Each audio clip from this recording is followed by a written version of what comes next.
Opinions. Who needs them?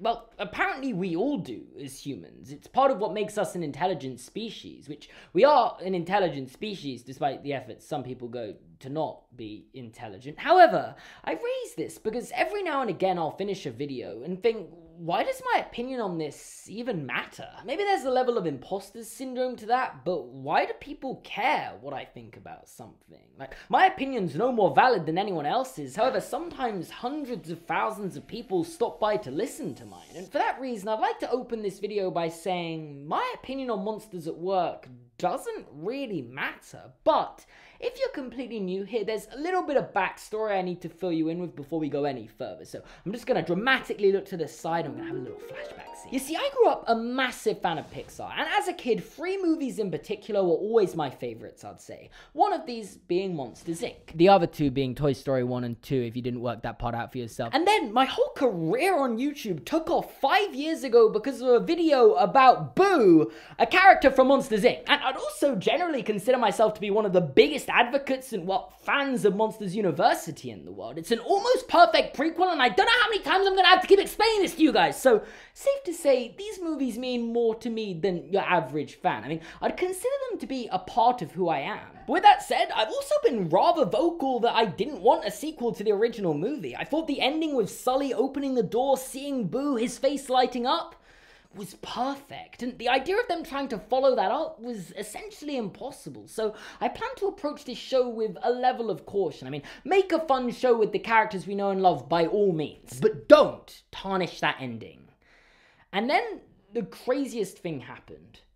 Monsters at Work successfully changed my entire stance. As the final episode ended, all I could think was, I need more, meaning for the first time ever, I wanted to know what happened after that moment with Sully and Boo. And how did we get? I feel like we just jumped to the end of the video. That wasn't intentional, by the way. This isn't going to be my second time travel themed video around a piece of Monsters, Inc. media within a year. That would be overkill. I'll do another one next year. This video, though, is going to have a bit more of a linear timeline, which means it must be time for the sponsor. So let me tell you all about Function of Beauty. And I know what you're thinking, and yes, I'm a beauty icon now. Matter of fact, the Oxford Dictionary's recently been touched as they want to change the word beauty to shameless. It might take a while to get used to, but Function of Beauty were very willing to oblige, and I just gotta say, I think the new Function of Shameless packaging looks great. Also, don't tell anyone I told you, but I hear Disney are trying to get the trademark to Seamus and the Beast right now. And I'm obviously joking. I'm not actually much of a beauty icon. Matter of fact, I have a history of not ever really worrying or even thinking about my hair until I dyed and bleached it last year. And it started getting all rough and knotty. It was gross, which is when I realized if I don't take care of my hair, I'm gonna end up looking like this. Bald's a great look for some, but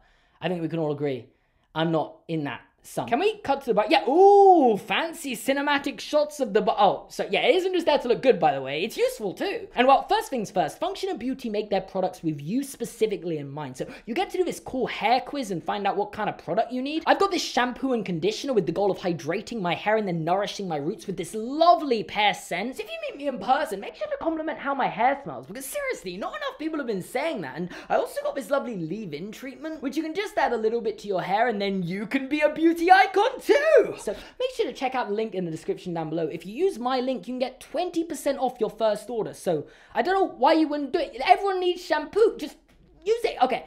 Anyway, with that said, I'm going to try and explain in this video how Monsters at Work successfully managed to change my mind on the continuation of the Monsters, Inc. franchise after all these years. And just to scratch the surface, there are a couple fundamental things they did. Firstly, it's not really a sequel.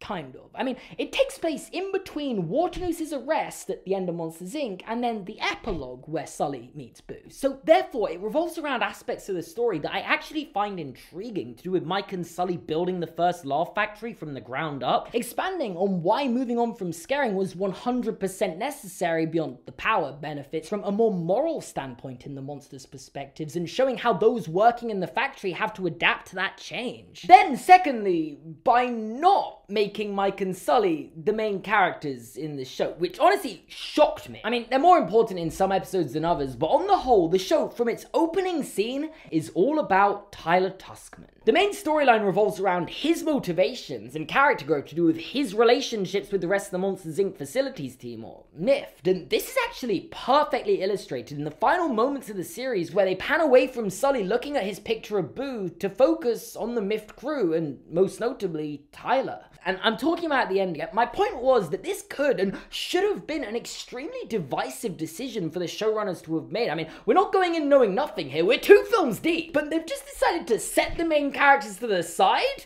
That's like shooting yourself in the foot with a TV show sequel like this. Like, can you genuinely name a single series where the best character is introduced after a huge chunk of the story's already been told? Because I've had a good think, and Azula in Avatar, introduced at the end of season 1, potentially, I don't know if she's my favorite character, but she's definitely up there. And then Ben and Chris, who were introduced at the end of season 2, Parks and Rec, are both top tier, but those are 2 of my favorite shows of all time, where I can make a good argument for a few characters being the best one, meaning for Monsters at Work to have not only managed to make this work, but it be the defining feature to finally change my mind on wanting more Monsters content after all these years is an achievement that I'm struggling to get my head around. Like, to be clear, I still don't want a continuation of Sully's story, but boy do I want to know what the Myth guys have been getting up to, as in the most unexpected fashion ever, they made the show kind of a sitcom, I think you could argue. And I'm not complaining, I love sitcoms. And I'd say The Office is probably the most obvious comparison on what's been the biggest influence on the writers of the show. I mean, Mindy Kaling as Val, the overbearing and enthusiastic boss who doesn't do any work but seems to be good for morale. You've got Tyler, who's the temp. Then Duncan is Dwight. Like, I don't know what to tell you. This character is literally Dwight. And of course, Cutter, the character who doesn't like their job very much and makes overly dark and violent jokes. So is obviously, to be honest, I'm not sure if this character really matches up with anyone, but they wouldn't feel out of place in Scranton. And it's not like these shows are even remotely similar, other than the fact I imagine the writers are fans of The Office, but Monsters at Work having a more sitcom-y vibe to it is honestly kind of perfect, as it means the weight of expectations on the show is significantly less because the stakes just aren't serious at all. They can expand upon the lore without damaging the original stories in any way, and in doing so explore more aspects of Monstropolis and what's really going on inside the Monsters, Inc. factory, which is something I found particularly fun. Like, what would they do if a human room got damaged? Yeah, of course the monsters illegally use the doors to travel to abandoned parts of the human world. That just makes sense. And to be honest, there isn't even really a massive overarching story in this, because it's just about Tyler trying to achieve a reconstructed version of his dream to be a scarer in the shape of a jokester and earn his place on the laugh floor. But in actuality, he's really learning that maybe he fits in better with the Myth guys. And I'd say most of the best parts from this season revolve around those relationships between these characters, like in terms of emotional and heartstring pulling moments. But there are also a lot of funny cutaway scenes and skits, and I mean, that's not to take away from Mike and Sully's parts. There are some brilliant in-universe jokes relating to Monsters, Inc. and Monsters University, which I was delighted to see, because I was fully convinced this was going to be a Monsters, Inc. references only club. But no, we meet Professor Knight, a character introduced in Monsters University in the opening scene before we're even introduced to Mike and Sully. And also, Mike's comedy classes at the end of every episode not only fit up with his character from Monsters University, but are just some of the funniest bits in the entire episode. Like, why don't other shows do skits at the end of episodes? This is what I want to see. And all in all, I just think they got the balance really right in terms of setting up a sitcom premise, introducing these relationships, while still having enough fan service in there so we don't completely lose interest before it really gets going. And generally, I'd say with any half-decent sitcom, it's gonna take a while to properly get going. I mean, if you ever look back at a sitcom and think that peaked in its first season, it's kind of failed in terms of being a sitcom and fulfilling its potential, because for me at least, sitcoms aren't funny because of the jokes, but more because of who's saying the jokes. And therefore, what makes sitcoms funny is the parasocial relationships you build with the characters and then the circumstances of which the jokes are being told.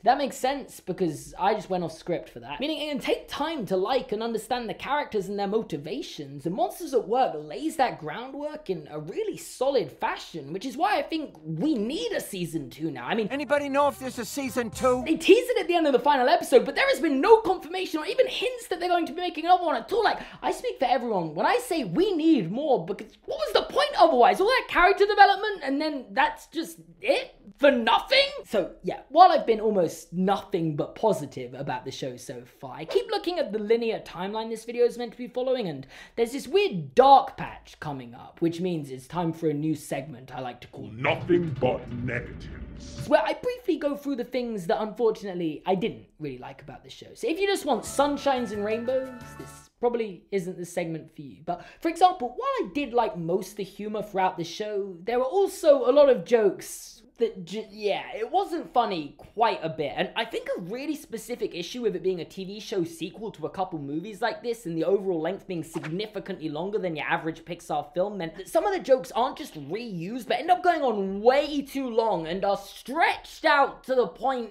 like, I get it. And following on from there are a lot of moments where it just reuses storylines that we've definitely seen before. I mean, by the third time, I think you're definitely gone overboard with the whole, oh, something's gone wrong with the door and a human or monster's been stuck in the other world. Or what about that one where the energy canisters were accidentally let off and they explode everywhere, causing a power outage? Oh wait, that's all of them. And that's not even mentioning the outright weird episodes. Like when Tyler accidentally breaks a vending machine, so they throw a funeral for it and end up getting a new vending machine that becomes evil and turns against her. I don't even know. And then there's the return of the abominable snowman, or the adorable. So you're really sticking with that one, which I'm not gonna lie, is still definitely one of my favorite episodes, but is a rather blatant defender of trying to live in the past and replicating whatever worked in Monsters, Inc. And also, I'm sorry, but I'm still annoyed about the retcon they made just to include the abominable snowman in Monsters University. Like, the fact he canonically worked with Mike and Sully in the mailroom, but no one acknowledged it when they ran into each other in the Himalayas until now, but it's played off as, oh, he just had a bad memory. But what about Mike and Sully? Like, no, I'm not having this. But then, in a tale of two retcons, they managed to retcon the retcon, and it was actually a good second retcon. Like, explaining that the abominable snowman got banished for stealing Watermoose's mail and learning about the Scream Extractor is actually kind of clever. I mean, I liked that. And you know what? This whole negative section's over, because honestly, I am surprised how positive I'm being about this show in this video. Like, when I was watching it for the first time, I genuinely thought it was going to be about whether this show was good or not. And with every passing episode, I kept thinking they're really going to have to nail this landing to earn a place in my heart. All in the meantime of seeming to be obviously building towards Tyler realizing that maybe his place was with the Mifters. And particularly by the Little Monsters Day episode, when Tyler had failed 7 consecutive weeks of auditions to be a jokester, it looked as if they were doing a similar thing to Monsters University, where you have this monster who was simply just not capable of doing the thing he wants to do most due to who he is. This time, of course, being that Tyler just isn't funny. Like, there are major parallels to the Dean with Ms. Flint telling me he isn't funny in this episode. And then, if it followed the pattern, he'd end up finding his place in the world and even working in the factory where he's always dreamed as a part of Mift. And I was almost nervous that this was going to be too obvious, you know, kind of repetitive and not adding anything fresh to the story. And it was as these thoughts were rolling through my mind, I think this show humbled me, reminding me why my opinions are just that. Yeah, I can sit here all high and mighty pretending I know best and criticizing the writers for the direction they decide to take the story as if they're facts.